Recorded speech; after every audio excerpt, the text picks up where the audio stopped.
News at 9. The final moments of 5 victims of the New York attack caught on camera.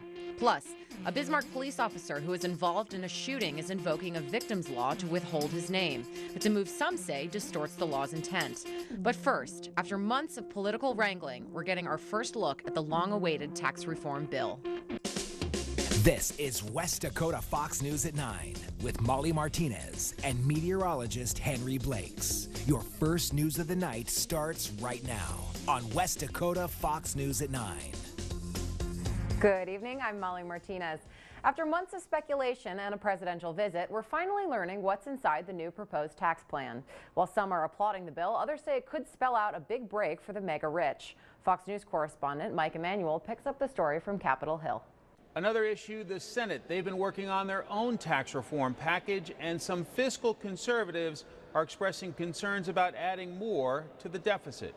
On Capitol Hill, Mike Emanuel, Fox News. Police in Bismarck are invoking a new law aimed at protecting victims on one of their own officers. Back in October, an officer shot a man who was attacking him outside of this Bismarck motel. Now, police are withholding that officer's name. Chief Dan Donlan says they're invoking Marcy's law, meant to keep identities of victims private. The law was approved by voters last year.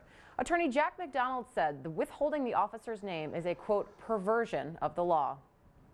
Well, there's a new twist on an old phone scam going around Bismarck. Police say a man is calling people pretending to be a deputy with the Burleigh County Sheriff's Department. The person is telling people that they are involved in a sexting case with a minor. He then asks you to call the victim's father and gives you a phone number. When the father is contacted, he asks for $1,800 in counseling fees. He says if you pay, he won't press charges. He then asks for your debit or credit card information. If you receive a call like this, simply hang up. A Bismarck couple is accused of using their teenage child to sell drugs at Legacy High School. Police arrested the teen in September after finding photos of drugs on social media. Prosecutors say the father would buy weed and give it to the child to weigh, package, and sell. He faces drug dealing charges along with child neglect and contributing to the delinquency of a minor. The mother faces similar charges. They say the father would smoke marijuana with his children and the mother supported their use of drugs and alcohol.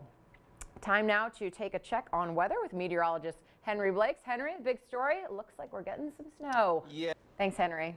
Prosecutors in Divide County filed attempted murder charges against a man accused of opening fire outside a bar. They say Douglas James shot at a crowd of people outside Nooner's Bar in Noonan early Halloween morning. Michael Gonzalez was struck by a bullet in the shoulder. And Minot police are reporting a possible threat on social media. Police say that the threat references a school shooting and names Central Campus. Investigators are working with other agencies to identify the source of the threat and say they will seek charges if they find the person responsible. Police presence has increased at the school, but they say there's no increased threat to students or staff. Well, a new study out shows some unexpected dangers of ingesting pesticides. The report published in the Journal of the American Medical Association says that produce with high amounts of pesticides on them could lower your ability to become pregnant or increase the risk of pregnancy loss. According to the USDA, the produce with the lowest amount of pesticides includes avocados, corn, and orange juice. The items with the highest amount of pesticides include peaches, strawberry, spinach, and peppers. There are 2 ways to get around this problem. You can either go organic or you can wash your produce before eating it. Well, a heart attack can strike at any time. Here in North Dakota, a new grant is helping communities prepare in the hopes of saving lives. Cardiac-ready communities are certified when automated external defibrillators are set up around town and enough people are trained in CPR. Health experts say programs like these are especially important in our state. When you look across North Dakota, especially in the rural area, it takes time for EMS to respond just due to the distance, and there really is a serious crisis going on with emergency response out there. For more information about the program, you can go to cardiacready.doh.nd.gov. Speaking of health, hearings continue today for the FTC's attempt to block a merger between Sanford Health and the Mid-Dakota Clinic. This morning, Sanford's president and CEO, Kelby Kabenhoff, took the stand for over an hour. During the testimony, he said the Mid-Dakota Clinic said they had to be a part of something significant in order to survive. When asked about monopolies and the importance of competition, Krabenhoff says he believes, quote, competition keeps you on your toes. The trial is expected to continue through the end of the week. Well, at some point in the last few decades, there was a shift away from stick. More and more drivers nowadays are opting for the convenience of automatic transmission.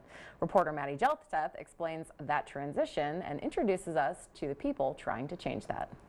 Quoted said 30 years ago, 71% of vehicles driven on American streets were automatic, while today it's more than 96%.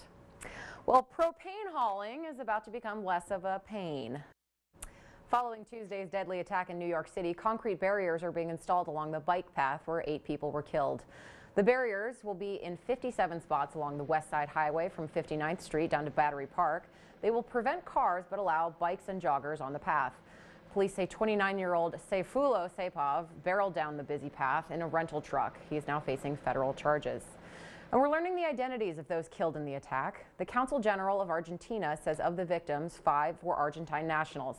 Video captures what would be their final moments.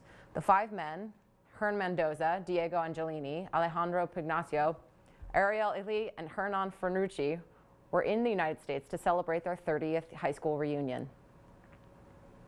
These are experiences that you are not prepared to cope with. I believe that they were going under one of the worst experiences that you could ever have. A 6th Argentine with the group, Martin Mauro, suffered critical injuries to his neck and is recovering at a Lower Manhattan hospital. Time now to take another check on weather with meteorologist Henry Blakes and this incoming snowstorm. Yeah, it's gonna, but it looks like we will be talking about some more sunshine as we continue into next week. All right, thank you very much. Well, there's a party going on in Houston right now after the Astros clinched their World Series victory in Game 7 last night. It's the team's first Major League Baseball champion. The celebration continues tomorrow with a welcome home parade for the team.